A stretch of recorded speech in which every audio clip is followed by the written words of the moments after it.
ರಾಜ್ಯಗಳ ಚುನಾವಣಾ ಫಲಿತಾಂಶದಲ್ಲಿ ಕಾಂಗ್ರೆಸ್ ಪಕ್ಷಕ್ಕೆ ಹಿನ್ನಡೆಯಾಗಿದ್ದು ತಮಗೆ ನಿರಾಸೆ ಮೂಡಿಸಿದೆ ಎಂದು ಮಾಜಿ ಉಪಮುಖ್ಯಮಂತ್ರಿ ಡಾಕ್ಟರ್ ಜಿ ಪರಮೇಶ್ವರ್ ಹೇಳಿದ್ದಾರೆ.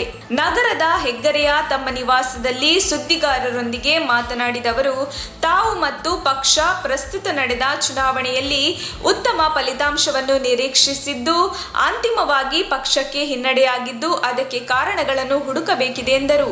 ಉತ್ತರ ಪ್ರದೇಶದಲ್ಲಿ ಬಿಜೆಪಿಗಿಂತಲೂ ಪ್ರಿಯಾಂಕಾ ಗಾಂಧಿ ಅವರು ಹೆಚ್ಚಿನ ಚುನಾವಣಾ ಪ್ರಚಾರ ಸಭೆಗಳನ್ನು ನಡೆಸಿದರು. ಜನರನ್ನು ತಲುಪುವ ಪ್ರಯತ್ನ ಮಾಡಿದರು.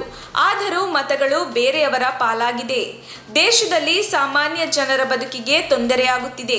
ಬೆಲೆ ಏರಿಕೆ, ನಿರುದ್ಯೋಗ ಸಮಸ್ಯೆ ಇದೆ ಎನ್ನುವ ವಾತಾವರಣವಿದ್ದರೂ ಜನ ಬಿಜೆಪಿಗೆ ಮತ ಹಾಕುತ್ತಾರೆ ಎಂದರೆ ಏನೋ ಕಾರಣ ಇರಬಹುದು ಅನ್ನುವ ಅನುಮಾನ ವ್ಯಕ್ತಪಡಿಸಿದರು. ದೇಶದ ಅಭಿವೃದ್ಧಿ ದೃಷ್ಟಿಯಿಂದ 2024ರ ಲೋಕಸಭಾ ಚುನಾವಣೆ ಅತ್ಯಂತ ಪ್ರಮುಖವಾಗಿದ್ದು ಅಷ್ಟರೊಳಗೆ ಕಾಂಗ್ರೆಸ್ ಪಕ್ಷವನ್ನು ದೇಶದಲ್ಲಿ ಸದೃಢಗೊಳಿಸಬೇಕು. ಇವಿಎಂ ಬಗ್ಗೆ ತಮಗೆ ಮೊದಲಿನಿಂದಲೂ ಅನುಮಾನ ಇದ್ದು ಈಗಲೂ ಸಹ ಅನುಮಾನ ಇದೆ. ಇವಿಎಂ ತಿರುಚುವ ತಂತ್ರಜ್ಞಾನವನ್ನು ಬಿಜೆಪಿಯವರು ಇಟ್ಟುಕೊಂಡಿದ್ದಾರೆ. ಬೇರೆ ಬೇರೆ ದೇಶದಿಂದ ಅದನ್ನು ಆಪರೇಟ್ ಮಾಡುತ್ತಾರೆ ಎಂದು ಕೇಳಿದ್ದು ಅನೇಕ ಬಾರಿ ಆ ಗುಮಾನಿ ತಮಗೂ ಸಹ ಬಂದಿದೆ. ತಂತ್ರಜ್ಞರು ವ್ಯಕ್ತಪಡಿಸುತ್ತಿರುವ ಅಭಿಪ್ರಾಯ ನೋಡಿದಾಗ ಇವಿಎಂ ಹ್ಯಾಕ್ ಆಗಿರಬಹುದು ಎನಿಸುತ್ತದೆ. ಆದರೆ ಅದು ಕೇವಲ ಆರೋಪ ಅಷ್ಟೇ ಆಗಿದ್ದು ಸ್ಪಷ್ಟವಾಗಿ ತಮಗೆ ತಿಳಿದಿಲ್ಲ. ಉತ್ತರ ಪ್ರದೇಶ 80 ಲೋಕಸಭಾ ಸದಸ್ಯರಿರುವ ರಾಜ್ಯ.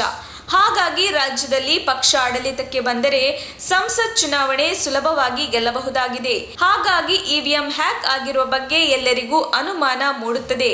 ಹಾಗಾಗಿ ಬ್ಯಾಲೆಟ್ ಪೇಪರ್ ಪದ್ಧತಿ ಮತ್ತೆ ತರಬೇಕೆಂದು ತಾವು ಒತ್ತಾಯಿಸುವುದಾಗಿ ತಿಳಿಸಿದರು. ಕೆಪಿಸಿಸಿ ಅಧ್ಯಕ್ಷ ಡಿಕೆ ಶಿವಕುಮಾರ್ ಸ್ವಾತಂತ್ರ್ಯವಾಗಿ ಕಾರ್ಯನಿರ್ವಹಿಸುತ್ತಿದ್ದು ಅವರ ಮೇಲೆ ಯಾರ ನಿಯಂತ್ರಣವೂ ಇಲ್ಲ.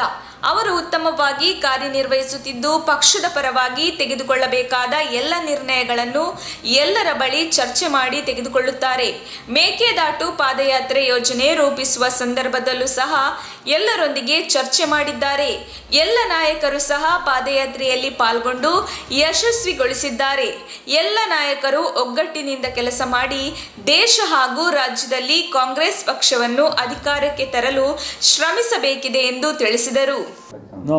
ಮೊದಲನೇದಾಗಿ ಈ 5 ರಾಜ್ಯಗಳ ಮತದಾರರಿಗೆ ನಾನು ಅಭಿನಂದನೆಯನ್ನು ಸಲ್ಲಿಸೋದಕ್ಕೆ ಬಯಸ್ತೇನೆ. ತೀರ್ಪನ್ನು ಕೊಟ್ಟಿದ್ದಾರೆ. ಇವತ್ತು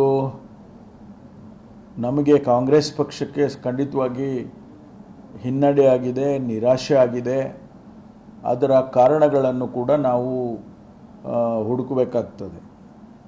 ಯಾಕೆಂದರೆ ಇವತ್ತು ಸಾಮಾನ್ಯವಾಗಿ ಜನಸಮುದಾಯದಲ್ಲಿ ಇಡೀ ದೇಶದಲ್ಲಿ ಒಂದು ವಾತಾವರಣ ಇದೆ, ನಮಗೆ ತೊಂದರೆ ಆಗ್ತಾ ಇದೆ, ಸಾಮಾನ್ಯ ಜನ ಬದುಕಿಗೆ ತೊಂದರೆ ಆಗ್ತಾ ಇದೆ ಎನ್ನುವಂಥ ವಾತಾವರಣ ಇದೆ.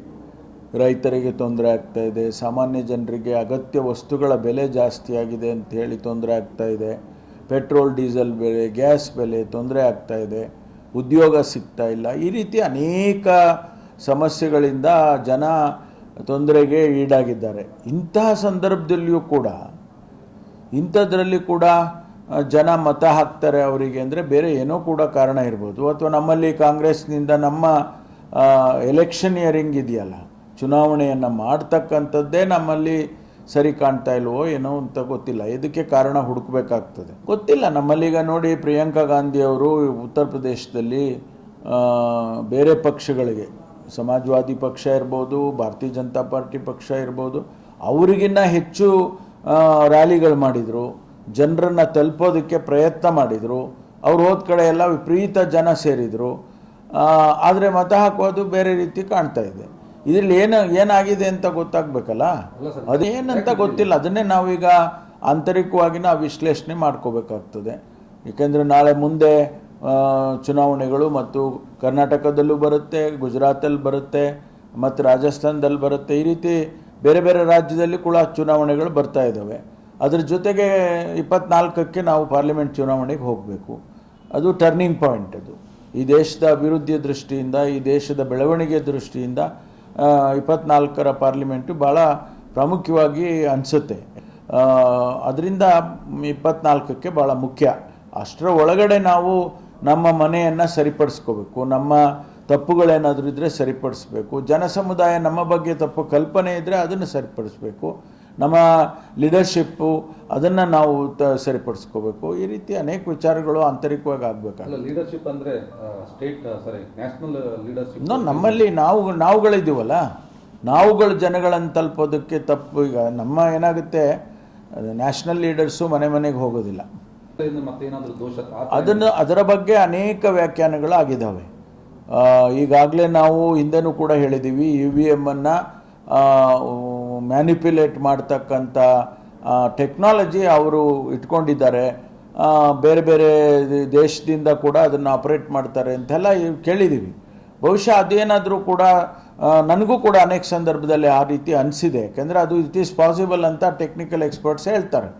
ಅದು ಹೇಳಿದಾಗ ನಮಗೂ ಹೌದಪ್ಪ ಮಾಡಿರ್ಬೋದು ಅಂತ ಅನಿಸುತ್ತೆ. ಸೊ ಇದನ್ನು ನಾವು ಅಲಿಗೇಷನ್ ಅಂತ ಮಾಡ್ಬೋದು ವಿನಃ ಈಗ ನಾವು ಸ್ಪಷ್ಟವಾಗಿ ನಮಗಿನ್ನೂ ಕೂಡ ಗೊತ್ತಿಲ್ಲ. ಆಗಿರ್ಬೋದು, ಯಾಕೆ ಆಗಬಾರ್ದು? ಒಂದು ಕಡೆ ಟೆಕ್ನಾಲಜಿ ನಿಮಗೆ ಸಿಕ್ಕಿದರೆ ಎಲ್ಲಿ ಬೇಕಾದ್ರೂ ಉಪಯೋಗಿಸ್ಬೋದು, ಅಥವಾ ಕೆಲವು ಕಡೆ ಉಪಯೋಗಿಸದೇ ಇರ್ಬೋದು. ನಾವು ಒಂದು ರಾಜ್ಯದಲ್ಲಿ ಮಾಡೋದು, ಒಂದು ಉತ್ತರ ಪ್ರದೇಶ ಭಾಳ ದೊಡ್ಡ ರಾಜ್ಯ, ಅಲ್ಲಿ 80 ಜನ ಪಾರ್ಲಿಮೆಂಟ್ ಸೀಟ್ಸ್ಗಳಿದೆ. ಆ ರಾಜ್ಯ ನಮ್ಮ ಕೈನಲ್ಲಿದ್ದೆ ಅಂದರೆ ಉತ್ತರ ಪ್ರದೇಶದಾಗ ಗೆದ್ದವರು ಡೆಲ್ಲಿ ಗೆದ್ದಿದ್ದಾರೆ ಅಂತ ಹೇಳ್ತಾರಲ್ಲ, ಆ ಥರ ಯಾಕೆ ಮಾಡಿರಬಾರ್ದು ಅನ್ನೋದು ಪ್ರಶ್ನೆನೂ ಕೂಡ ಬರುತ್ತೆ. ನೋಡಬೇಕು. ನಾವು ಒಂದು ವೇಳೆ ಈಗ ಬ್ಯಾಲೆಟ್ ಪೇಪರ್ನೇ ಮತ್ತೆ ವಾಪಸ್ ತರಬೇಕು ಅಂತೇಳಿ ಒತ್ತಾಯ ಮಾಡಬೇಕಾಗುತ್ತೆ. ಅವಾಗ ಯಾರ್ದು ಇರೋದಿಲ್ವಲ್ಲ, ಎವ್ರಿಥಿಂಗ್ ಈಸ್ ಬ್ಲ್ಯಾಕ್ ಆ್ಯಂಡ್ ವೈಟ್ನಲ್ಲಿ ಕಾಣಿಸುತ್ತೆ ನಿಮ್ಗೆ, ಇದರಲ್ಲಿ ಕಾಣಿಸೋದಿಲ್ಲ. ಆ ನಿಟ್ಟಿನಲ್ಲಿ ಎಲ್ಲ ಪಕ್ಷಗಳು ಮಾಡಬೇಕು, ಹೋರಾಟ ಮಾಡಬೇಕು. ಯಾಕೆಂದರೆ DK ಶಿವಕುಮಾರ್ ಅವರಿಗೆ ನೀವು ಹೇಳೋದು, ನನಗನ್ಸುತ್ತೆ ಆ ರೀತಿ ಯಾವ ಕಂಟ್ರೋಲ್ ಕೂಡ ಅವ್ರಿಗೆ ಮಾಡಿಲ್ಲ. ಅವರಿಗೆ ಫ್ರೀ ಹ್ಯಾಂಡೇ ಕೊಟ್ಟಿದ್ದಾರೆ. ಅವರು ಸಂಘಟನೆ ದೃಷ್ಟಿಯಿಂದ ಅವರು ಒಳ್ಳೆ ಕೆಲಸನೇ ಮಾಡ್ತಾ ಇದ್ದಾರೆ. ಈಗ ಅವರು ಅನೇಕ ಕಾರ್ಯಕ್ರಮಗಳನ್ನು ಕೂಡ ಇಲ್ಲಿವರೆಗೂ ಮಾಡಿದ್ದಾರೆ. ಆ ರೀತಿ ನಮ್ಮಲ್ಲಿ ಯಾವುದೇ ರೀತಿ ನಡೆದಿಲ್ಲ. ಯಾಕೆಂದರೆ ಸಿದ್ದರಾಮಯ್ಯನವರಾಗಲಿ ಶಿವಕುಮಾರ್ ಆಗಲಿ ಅವರು ನಿರ್ಧಾರ ಮಾಡುವಂಥ major decisions day to day ಅಫೇರ್ಸಲ್ಲಿ ಯಾರನ್ನೂ ಕೇಳೋ ಅಂಥ ಅಗತ್ಯ ಇಲ್ಲ PCC ಪ್ರೆಸಿಡೆಂಟ್ಗೆ. ಆದರೆ ಮೇಜರ್ ಡಿಸಿಷನ್ ಮಾಡುವಾಗ ಅವರು ಎಲ್ಲರ ಜೊತೆ ಚರ್ಚೆ ಮಾಡ್ತಾರೆ. ಈಗ ಮೇಕೆದಾಟು ಪಾದಯಾತ್ರೆ ಮಾಡಬೇಕು ಅನ್ನುವಾಗ ಶಿವಕುಮಾರ್ ಒಬ್ಬರೇ ಮಾಡಲಿಲ್ಲ, ನಮ್ಮನ್ನೆಲ್ಲರನ್ನೂ ಕೇಳಿ ಅಟ್ಲೀಸ್ಟ್ ಒಂದು ಟಾಪ್ 10 ಜನ ಮುಖಂಡರುಗಳನ್ನು ಚರ್ಚೆ ಮಾಡಿದ್ದಾರೆ. ಈಗ ಅಪ್ರಸ್ತುತ ಇಲ್ಲ ಅದು ಯಾವುದೂ ಇಲ್ಲ, ಅದು ಅಪ್ರಸ್ತುತ ಕೂಡ. ಯಾಕೆಂದರೆ ಅದನ್ನು ನಾವು ಹೆಚ್ಚು ಮಾಡೋದಕ್ಕೆ ಅರ್ಥವಿಲ್ಲ. ಪಾರ್ಟಿ ಅಧಿಕಾರಕ್ಕೆ ಬರಬೇಕು ಅನ್ನೋದು ಅಷ್ಟಕ್ಕೆ ನಾವು ಸೀಮಿತವಾದರೆ ಭಾಳ ಒಳ್ಳೆಯದು. ಯಾರೂ ಕೂಡ ಅದರ ಬಗ್ಗೆ ಮಾತನಾಡೋದು ಕೂಡ ಸರಿ ಕಾಣಿಸೋದಿಲ್ಲ.